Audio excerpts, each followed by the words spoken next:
हिंदी गुरु channel देखने वाले मेरे सभी व्यूवर्स को योगी सुरेंद्र सिंह की तरफ से सत श्री अकाल एवं प्यार भरी नमस्ते। दोस्तों, आज पूरा दिन काफ़ी उथल पुथल रही। कई सारे आपने एक ट्वीट वायरल हो रहा है और इस बारे में बड़ा पैनिक ईटीटी वाले जो अभ्यर्थी हैं उनके अंदर फैला हुआ है। एक तो ये केस है, मनप्रीत कौर ने डाला है केस, ये +2 पास को एक्स्ट्रा बीए पास को एक्स्ट्रा मार्क्स, ग्रेजुएशन के एक्स्ट्रा मार्क्स के लिए केस डाला। इस पर हम बात करेंगे। एक इसके अलावा इशू है हमारे पास ये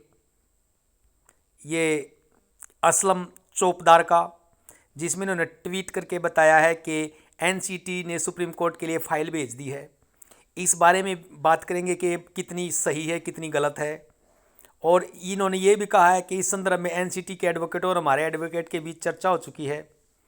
कौन सी चर्चा, कैसी चर्चा, इस बारे में भी बात करेंगे। और इन असलम चौपदार की बात भी मैं आपको बताऊंगा। इसके अलावा हम बात करेंगे जो सर्विस रूल है, जो ग्रेजुएशन का मैटर है कि ग्रेजुएशन में जिस पे केस लगाया गया है उस पर बात करेंगे। वो है ये इस सर्विस रूल पे हम बात करेंगे, primary teacher recruitment service rule, जिसके अगेंस्ट में ये केस लगाया गया है, ये है, इस पर हम बात करेंगे जो सर्विस रूल है। इसके अलावा हम बात करेंगे और कई कोर इशू हैं जो आज पूरा दिन रूमर्स रही है, उन पर हम बात करेंगे। क्या क्या 6635 का status regarding Kolkata high court और लखनऊ हाई कोर्ट, और एक ऑडियो वायरल हो रही थी उस टॉपिक के बारे में, एक 10+2 वाला केस जिसकी बात मैंने अभी की थी कि +2 वालों को नुकसान है, क्या नुकसान है ग्रेजुएशन का। और एक EWS ने भी एक केस लगाया है कोटा लेने के लिए।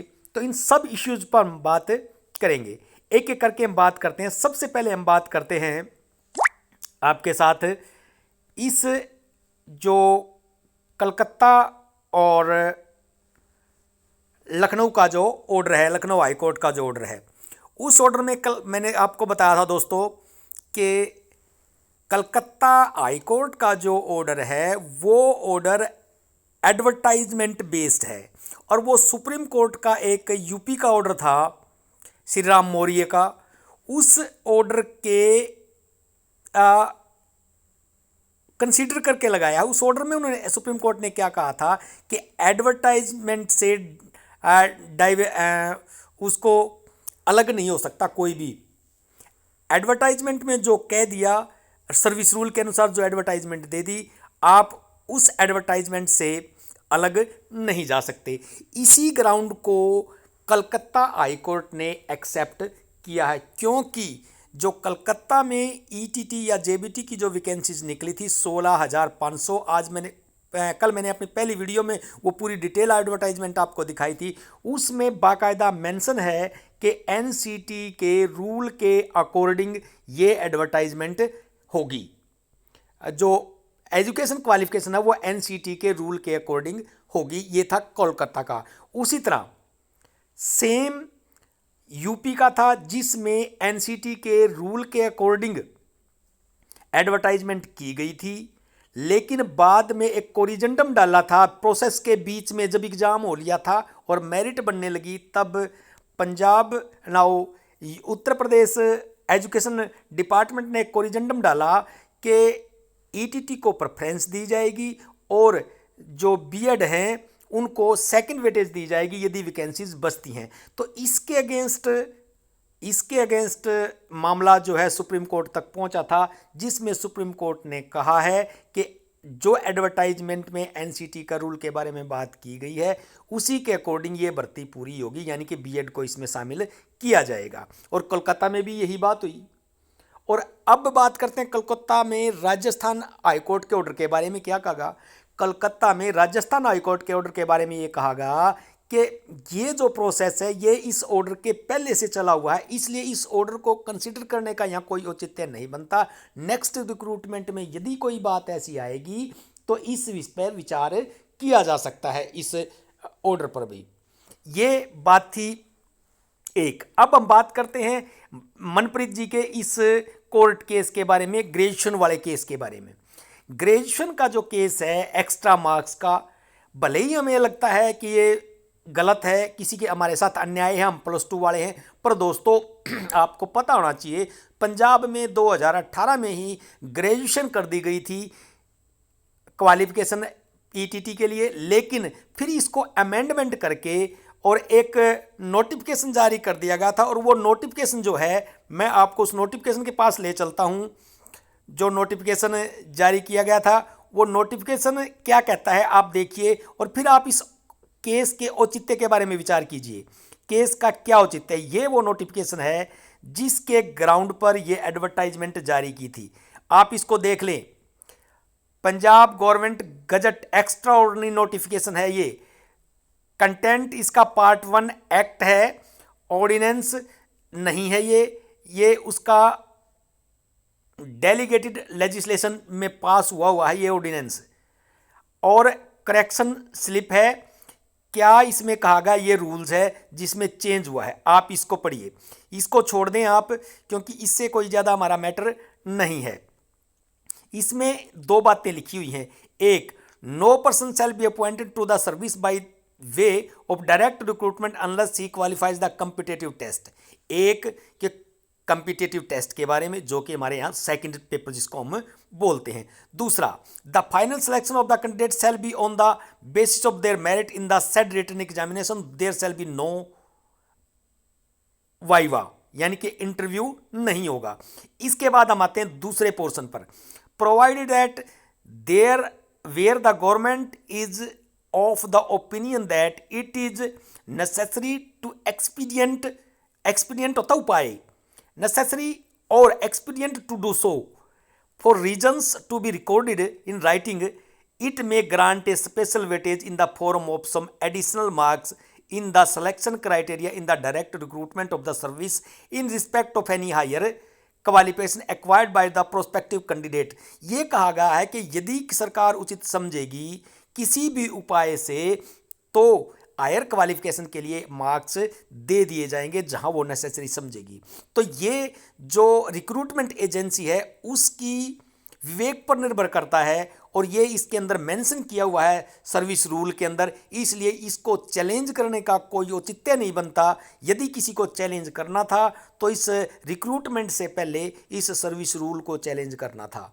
सर्विस रूल को तो चैलेंज किया जा सकता है, किसी रिक्रूटमेंट को चैलेंज नहीं किया जा सकता। इसलिए मैं दावे के साथ कहता हूं कि जो +2 वाला केस है वो जैसी 1 या 2 या 3 हियरिंग होगी वो डिसमिस हो जाएगा। ये था पूरी क्वालिफिकेशन एलिमेंट्री उसकी क्या should have passed graduation with minimum, ये इन बारे में हमने जाने की जरूरत नहीं है। ये लिखा हुआ 1 day of the April 2022 10/2 qualification. इसमें से मैं आपको एक बात और बता देता हूँ, जब तक ईटीटी की बेसिक क्वालिफिकेशन +2 है तो ये मैटर सिरे नहीं चढ़ने वाला। आगे चलते हैं हम अपने इश्यू पर। इसके अलावा जो इश्यू है जिस पर मैं बात कर रहा था वो ये कि 66-35 का स्टेटस, 66-35 का स्टेटस आज भी कल भी एडवर्टाइजमेंट बेस्ड है और वो ईटीटी के पक्ष में है। अब इसकी 10/2 की क्लैरिटी मैंने आपको दे दी है। यूपी और वेस्ट बंगाल के डिसीजन की क्लैरिटी मैंने आपको दे दी है।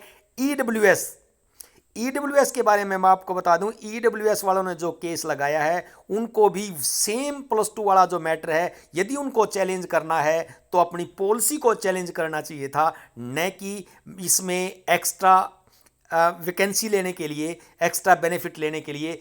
क्योंकि मैं आपको बता देता हूं, लेजिस्लेटर जिसको नियम को, रूल को लागू करती है, उस रूल को कोर्ट में चैलेंज नहीं किया जा सकता। यदि उस को चैलेंज करना होता है तो केवल उस लॉ को चैलेंज किया जाता है, इसलिए ये केस भी आपका सिरे नहीं चढ़ने वाला। अब बात हम करते हैं एनसीटी के भाई की, इस पोतदार भाई साहब की, चौपदार भाई साहब की, असलम चौपदार। पहली बात, बीएड बीएसटीसी केस में एनसीटी ने सुप्रीम कोर्ट के लिए फाइल भेज दी है। सुप्रीम कोर्ट के लिए कोई फाइल नहीं भेजी गई है। इस विषय में केवल एनसीटी का वकील अपना जवाब देगा, ये कंफर्म जानकारी है। जो ये भाई साहब कह रहा है असलम चौपदार, ये गलत कह रहा है, गलत फैक्ट दे रहा है। ये सरेआम पब्लिकली ये कह रहा है कि एनसीटी का वकील और इनका वकील आपस में डिस्कस करेंगे तब इस केस को लड़ेंगे। ऐसा बिल्कुल नहीं है। एनसीटी का अलग मामला है और एनसीटी के वकील अलग हैं, बीएड के वकील अलग हैं। और एनसीटी और बीएड के वकील एक क्यों होंगे?